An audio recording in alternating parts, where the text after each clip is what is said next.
Para falar mais sobre as guerras e também o anúncio feito hoje por Donald Trump de tarifas recíprocas aos parceiros comerciais dos Estados Unidos, o nosso entrevistado é o mestre em Relações Internacionais, Urian Fancelli. Professor, mais uma vez, obrigado pela gentileza, bem-vindo, boa noite. Boa noite, Tiago. Um prazer estar aqui com vocês. Prazer é nosso. Professor, começo falando sobre a guerra no leste europeu, que está para completar 3 anos. O que parece, o que se imagina é que há talvez um avanço ou uma aproximação que não havia no governo de Joe Biden entre os Estados Unidos e a Rússia, mas o que se nota é que há até uma reclamação do presidente Volodymyr Zelensky ter sido deixado de lado ou está sendo pouco consultado nessa negociação ou nessa discussão. É possível esperar uma negociação em que um dos lados não é tão consultado ou talvez não possa participar tão ativamente quanto queria nessa negociação? Essa é a grande questão, e eu iria até um pouco mais adiante na crítica, né? Eu diria que o Volodymyr Zelensky ele foi humilhado, a Ucrânia foi humilhada com essa ligação entre o Putin e o Donald Trump, isso porque não pelo fato em si só dessa ligação ter acontecido, mas pelo conteúdo que foi divulgado pelo Donald Trump depois. Então ele fez uma postagem nas redes sociais dele, naquela Truth Social, que trouxe alguns elementos que são bastante preocupantes, né? Então, o Trump, ele fala, por exemplo, que ele conversou com o Putin durante 1h30 e que depois dessa ligação ele avisaria o Zelensky de que essa ligação teria acontecido, o que de fato ele avisou. Depois ele chegou também a ligar para o Zelensky, mas fato é que ao anunciar para o resto do mundo que o Zelensky soube da existência dessa chamada junto com o restante dos países, isso mostra que talvez não haja uma coordenação tão grande entre o governo norte-americano e o governo ucraniano, diferentemente do que acontecia até então, quando o Joe Biden era presidente dos Estados Unidos. Então, o Vladimir Putin ele tem usado disso para mostrar meio que uma vitória doméstica, né? Ele está explorando disso, porque todo aquele esforço internacional que a gente observou ao longo dos últimos 3 anos de isolar a Rússia diplomaticamente, de sancionar a Rússia, de fazer com que a economia do país sangrasse, né? Isso tudo o Donald Trump ele jogou pelo ralo, isso foi embora, porque ele volta a trazer o Putin pro protagonismo internacional, falando até mesmo de uma visita, de uma possível ida do Vladimir Putin aos Estados Unidos. Então, ele é preocupante também, além disso, Thiago, o conteúdo, no sentido de que há uma impressão de que o Trump ele minimiza, né, bastante esse papel da Ucrânia e ele apela para algo que eu achei bastante preocupante também, que é o bom senso da Rússia. Ele fala aí do bom senso de um país, de uma ditadura que unilateralmente invadiu uma democracia que, por mais imperfeita que fosse, era uma democracia. Então, são tempos bastante difíceis para a Ucrânia e para a Europa a partir de agora. E antes de passar para os comentaristas, só lembrando, né, professor, que há uma reação grande da própria União Europeia e o presidente americano já reiterou que a Ucrânia não entra na OTAN, que foi, obviamente, o que acabou fazendo com que essa guerra estourasse. Foram outros motivos, mas isso acabou precipitando e gerando a guerra propriamente dita há 3 anos, né, professor?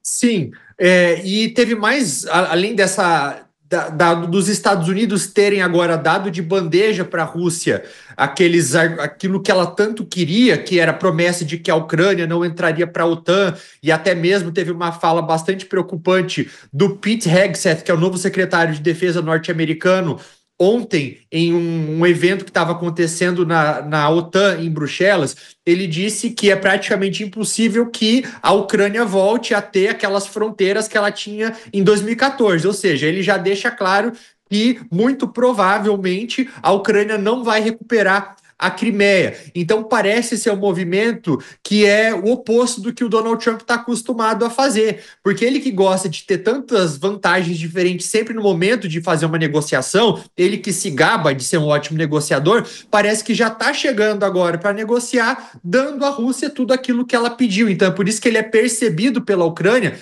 e também agora pelos líderes europeus, como se tivesse do lado do Putin. Até mesmo vai ter amanhã um encontro, amanhã começa uma conferência de segurança internacional em Munique, na Alemanha, e o Trump disse que nessa reunião ele espera que ele tenha um representante da Ucrânia, dos Estados Unidos e da Rússia se encontrando.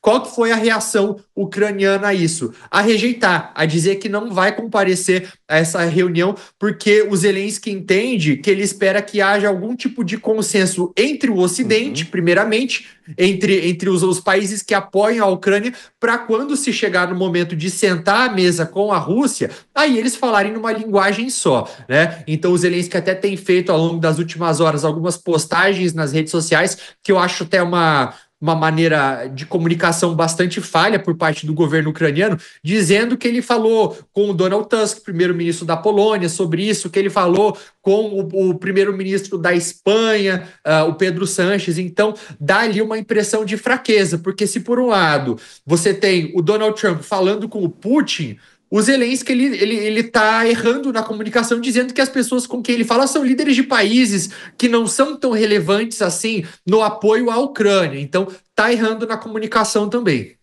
Professor, vou chamar os comentaristas, Dora Kramer, Cristiano Vilela. Sua pergunta, Dora. Boa noite, professor.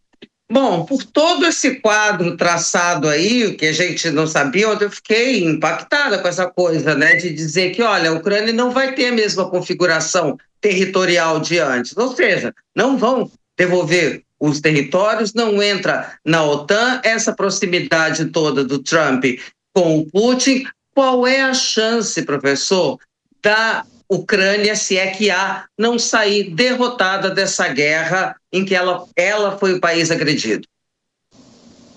A gente pinta alguns cenários diferentes, Dora, e a sua pergunta é ótima, primeiro porque ninguém tem a resposta, então a gente fala das possibilidades.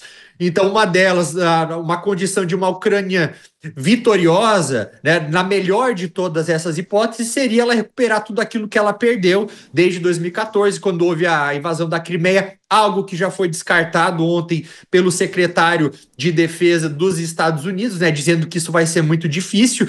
Então, outra possibilidade seria a Ucrânia negociar parte daqueles territórios que foram ocupados posteriormente. Então, lembrando que hoje, desde a invasão de 2022, eles têm cerca de 20% ali na parte mais ao leste do país ocupada pela Rússia. Então, poderia negociar algo aí. Em troca também, vale lembrar que a Ucrânia tem uma operação na região de Kursk já desde agosto do ano passado. A Rússia fala que não negocia seu próprio território, mas a gente não sabe, né, quando chegar de fato o momento dessas negociações, qual vai ser o posicionamento russo. Mas eu acho que algo determinante e que é uma preocupação bastante legítima dos ucranianos. Eu estava lá em novembro do ano passado, eu conversei bastante com as pessoas sobre isso, é sobre as garantias de segurança de longo prazo. Eles têm até priorizado mais isso do que a própria integridade territorial. Então, eles querem uma promessa ou de que vão fazer parte da OTAN, ou que fariam parte, de repente, da União Europeia, que já supriria ali uma não participação da OTAN, porque o bloco ele também tem artigos que estabelecem que os países também eles vão à defesa uns dos outros caso eles sejam atacados. Então é isso que os ucranianos querem. Eles querem uma promessa de que caso haja uma agressão futura por parte da Rússia, de que isso não vai acontecer na verdade. Vilela. Urian, boa noite. Urian, diante desse cenário todo, dá para a gente dizer que a Ucrânia já perdeu essa guerra, especialmente a partir do momento que Donald Trump assumiu a presidência dos Estados Unidos e que passou a dar uma nova linha para os Estados Unidos nesse conflito, e que diante disso talvez seria mais interessante a negociação de termos mais razoáveis, a negociação, por exemplo, de uma não agressão futura, do que eventualmente tentar se manter artificialmente com o apoio mais restrito agora à União Europeia? Eu acho que primeiro vale a gente definir o que seria visto como uma vitória para a Ucrânia. Então, se a gente define vitória como a recuperação total dos territórios que são hoje ilegalmente ocupados pela Rússia, isso dá para a gente falar já que é bastante difícil, né? O Volodymyr Zelensky ele tem tentado seduzir o Donald Trump de outras maneiras, então oferecendo até acesso a minerais, muitos deles que estão localizados nas partes ocupadas pela Rússia, em grande parte, cerca de 70% desses minerais, mas parece que não está adiantando. O Trump ele mostra interesse nisso, mas não o suficiente para mudar completamente a sua abordagem. Eu acho que não dá para falar que a Ucrânia perdeu ainda, né? Até porque seria a gente relativizar todo o esforço que tem sido feito pelos ucranianos ao longo desses 3 anos. Então, se a gente olha para um exército que é infinitamente menor do que o exército russo e que está conseguindo resistir até então, que tem impedido com que as forças russas chegassem até a capital ucraniana, por exemplo, né? A Ucrânia ela conseguiu, por exemplo, agora desenvolver a sua capacidade militar. São tropas experientes hoje que poderiam inclusive agregar as forças europeias de segurança. Então, falta a Europa também olhar para as forças ucranianas como uma oportunidade de fortalecer a própria segurança no momento no qual os Estados Unidos deixa claro também de que ele não é um país muito confiável agora para proteger seus próprios aliados.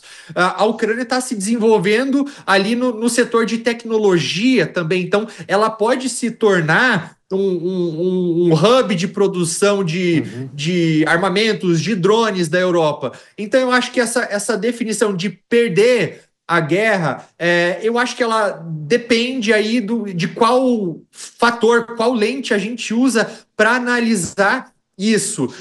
Mas fato é que com o Donald Trump jogando contra, e é isso que ele tem feito, ele tem jogado contra, ele tem facilitado a vida do Vladimir Putin, a melhor coisa que aconteceu para o Vladimir Putin ao longo dos últimos 3 anos foi a eleição do Donald Trump nos Estados Unidos. Não há dúvidas disso.